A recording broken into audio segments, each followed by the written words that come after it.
नमस्कार दोस्तों, वेलकम है आपका द स्टोरी सोसाइटी में। आज की दूसरी कहानी जो है सिंहासन बत्तीसी की, राजा भोज और विक्रमादित्य की एक अच्छी कहानी। जो आपने पहली और इसकी इंट्रो कहानी नहीं सुनी है तो प्लीज़ पहले वो सुन लीजिए, बहुत ही मज़ा आएगा आपको। ये कहानी एंशिएंट इंडिया की है, बहुत ही प्रेरक और बहुत ही अच्छी। विक्रमादित्य के बारे में आपने सुना ही होगा कि वो कितने नेक और कितने बहादुर, कितने दानी राजा थे। उन्हीं से रिलेटेड ये कहानियाँ हैं। जो इनके सिंहासन हैं उनमें 32 पुतलियाँ थीं।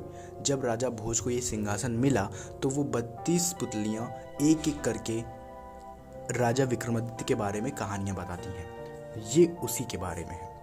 अब पहली कहानी तो हमने सुन ली। जो लोग नहीं सुने हैं प्लीज़ जाइए प्लेलिस्ट में, उन्हें मिलेगा। और जो लोग सुन चुके हैं तो चलिए दूसरी कहानी के सफ़र में। पहले अब देख लेते हैं। दूसरी कहानी का नाम है चित्रलेखा की कहानी। अब ये क्या बताती है राजा भोज को, चलिए देखते हैं।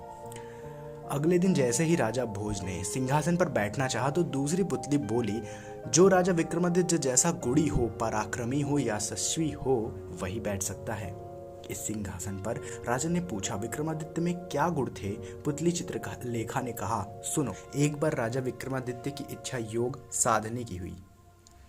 अपना राजपाट अपने छोटे भाई भृतहरि को सौंप कर अंग में भभूत लगाकर जंगल में चले गए।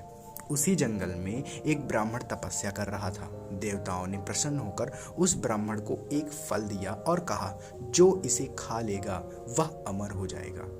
ब्राह्मण ने वह फल अपनी पत्नी को दे दिया। पत्नी ने उनसे कहा, इसे राजा को दे आओ और बदले में कुछ धन ले आओ। ब्राह्मण ने जाकर वह फल राजा को दे दिया। राजा अपनी रानी को बहुत प्यार करता था, उसने वह फल अपनी रानी को दे दिया। अब रानी का प्रेम शहर के कोतवाल से था। रानी ने वह फल उसे दे दिया। कोतवाल एक वैश्या के पास जाया करता था, उसने वह फल वैश्या को दे दिए। वैश्या ने सोचा कि मैं अमर हो जाऊंगी तो भी पाप कर्म करती रहूंगी, अच्छा होगा कि यह फल राजा को ही दे दूं।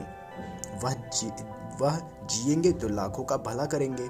यह सोचकर उसने दरबार में जाकर वह फल राजा को दे दिया। फल को देखकर राजा चकित रह गए। उन्हें सारा भेद मालूम हुआ तो बड़ा दुख हुआ। उसे दुनिया बेकार लगने लगी। एक दिन वह बिना किसी से कहे सुने राजपाट छोड़कर घर से निकल गए। राजा इंद्र को यह मालूम हुआ तो उन्होंने राज्य की रखवाली के लिए एक दूत भेज दिया। इधर जब राजा विक्रमादित्य की योग साधना पूरी हुई तो वह लौटे। दूत ने उन्हें रोका। विक्रमादित्य ने उनसे पूछा तो उसने सब हाल बता दिया। विक्रमादित्य ने अपना नाम बताया, फिर भी दूत ने उन्हें जाने ना दिया। बोला, तुम विक्रमादित्य हो तो पहले मुझसे लड़ो। दोनों में लड़ाई हुई।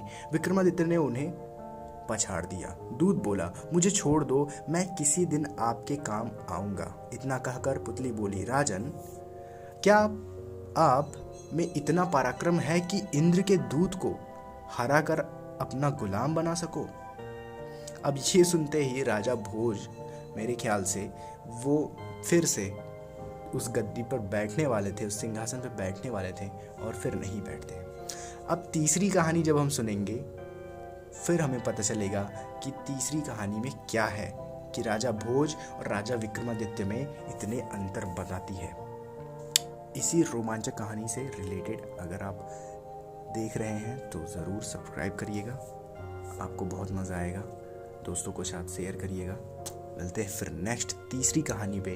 तब तक के लिए फॉलो करिए द स्टोरी सोसाइटी को। Thank you.